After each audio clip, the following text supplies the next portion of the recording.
Hello there, hello to all the visionaries out there. So I'm so excited to share this to you so that if you want to, you can start your online course by this step na ituturo ko ngayon. So, but before that, I want you to know that and be aware that online program is growing. No, online business today. No, it's by 2026, it's 388.28 billion dollars or US dollars yung growth talaga niya by 2026. So if you want to dive into this kind of business online, and it's a big opportunity if you will start today. So but before that, I just want to you to know that why I dive in this kind of career, that in spite of I am full time in the church, I am a mother of two, and I'm part of the ministry, and of course the vision. So I dive into this kind of career. So if you want to know the reason behind this, you can watch my testimony. You can watch another video that I share on that video, that why I chose to dive into this kind of career. So the reason why is it aligns to my core values, and it helped me to create more impact, because we want to create impact because we have Jesus, right? And most of all, the benefits that I will have is to have more time, because one of my greatest pain is not having time to the vision. Kasi nga nung nagtatrabaho ko, no, and again, if you want to watch that, so nagtatrabaho ko, you can watch my testimony. But again, it's lead me to more time and profitable income in the near future, even I am not always there. So that is the online education now. So these steps help me surely, this learning that I've learned, that you can sell your online course with this step. But before that, I want you to know that it will surely grow this business. Many expert and skilled people will dive into this kind of business, because they will learn. Ako, na-learn ko kasi yung nagbabasa kasi ako ng 4-hour week. So 80-20 rules, kasama yon, that you will see that your time is so precious. That's why you will use that time for the purpose, for the vision of God. And you can see the opportunity that you can earn, no, with the things that the Lord gave you, with the gift that the Lord gave you, so that you can do that by having this kind of business. So it can create impact to other people, and then I able to commit my life, my time, to do my purpose joyfully. Okay, that is the big reason why I do this kind of career. So I have this career. So if you are new into my channel, this is channel that help G12 leaders to build a business that creates more impact and income, to be able to commit more time to their purpose joyfully. So I will share this step to sell your online course.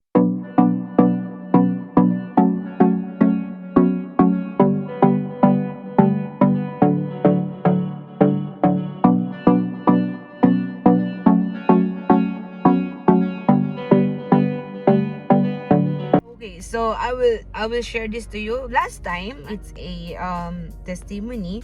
We created a course together with my husband, how to be a freelancer, and we sold 12 slots, and others are free, because sinama namin yung mga kasama namin sa church. But we sold 12 slots for that course, which is some are having results, and but because that is not my expertise, no, actually ako ang nagpush sa husband ko that we do courses, because that was I've learned, no, sa pag-aaral ko sa online, and because expertise na yung pagiging freelancer, kasi nga naabot na yung 6 digit of income sa freelancing career.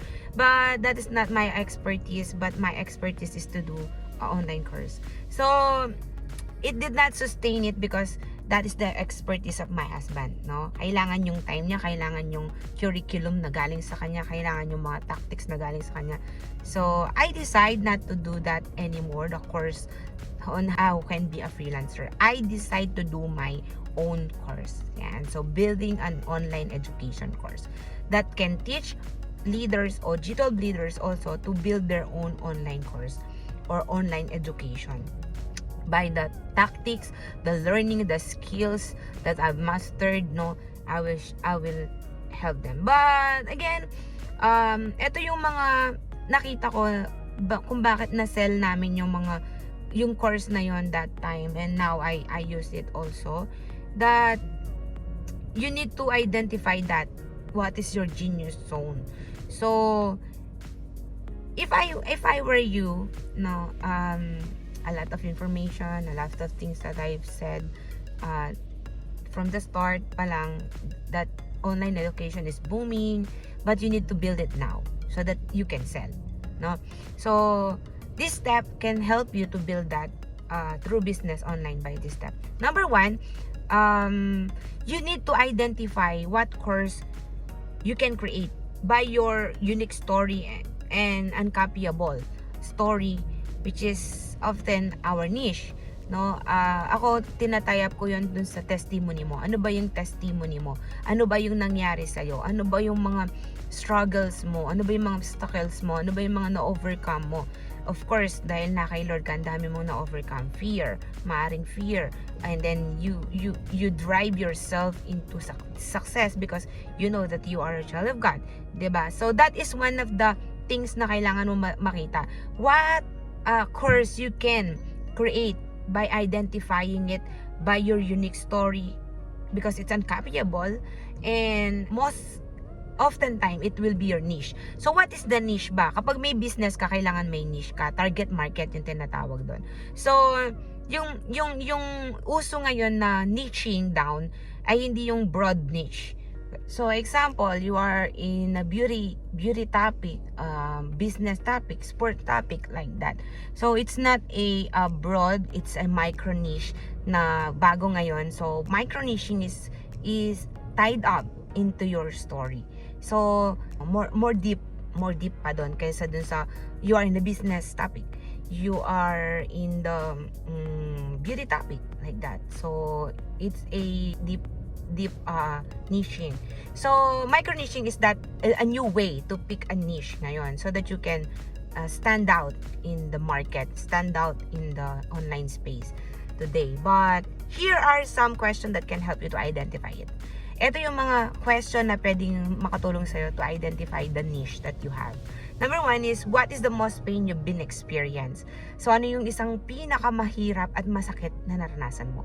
So, what is my most pain? My most pain is, nung time na nagtatrabaho ko and then I lack in finances and I lack in time doing the vision. So, that was the painful na naranasan ko nun. And then, another question that you can identify your niche is, what is your skills that you've been master? Ano yung mga yung skills, or if you are may existing skills ka na master mo, or expertise, no, na master mo, that is one of the things that you can include or consider na maging niche mo. And yun nga, yung number 3 question, which is nabanggit ko na ng konti, what is your expertise? And most people ask you for help. Yan. So, for me, they are asking me how to build a business online, and then I share my genius zone, I share my learnings, I share my tactics to those people who are asking me for help. And meron pa, number 4 question that you can share, or you can identify your niche by this question is, greatest testimony were you before and what you are now. So, I am achieving something great, and I am learning because I've learned, I've studied, nag-study lang talaga ako, vocational, but now I've learned a lot in online education. I bought courses online so that I can have this kind of career. So yun yung mga greatest testimony where you are before and what you are now. So this is the best thing to put in your mind when it comes to creating an online education. The course that can sell to anyone, or the course that can sell to in today's generation, is the course that can have a transformation on your client. So that doon tayo expert, lalo sa vision. We are helping through, and we are loving people. That's why we need to help, and we want to help them to unleash their potential too. So yun yung mga ginagawa ko sa course ko ngayon. I help them to have transformation, because if we have Jesus, we have transformation. Kailangan lang ma-awaken sa life natin. So that is one step that I can share to you. If you want to create an online course that sells na forever, that sells effectively to the people, it is something that can transform their lives, not only for information. So you will create a curriculum on your course that can help them. So in the next videos that I can share to you is I will help you on how you can sell it by having a platform, yan, a free platform that can sell your course online. So again, this is Jhem Salcedo. I hope it can help you a lot. Remember this, I'm here to help. So if you want to dive into this kind of business, I can help you. I have a program, it calls Purpose Acceleration. So it accelerates our time for our purpose. At the same time, we can accumulate, or we can have an income so that we can do our purpose joyfully. Sabi ko nga, di ba? And more available on the higher calling that we have. So this is Jhem Salcedo. If you want to work with me, I hope you want, because I assure that I will help you. I will give you a lot of my tactics, everything, that I've learned, so that you can have this kind of business. I will help you to build it. So if you want to work with me, you can book a call. I will put the link on the comment section so that you can book a call with me. So I want to speak to you soon, and I hope it helps you a lot. So thank you, and if you are new to my YouTube channel and kung gusto mo ako matulungan na makita ng marami mga G12 leaders so that I can help them, you can share my video to them, and you can share this idea to them, or so that they can see me and I can help them also. So if you want to subscribe to my YouTube channel, subscribe. If you want to know how to build your own business online, please subscribe so that I can help you more. Okay, so see you. Bye bye. God bless.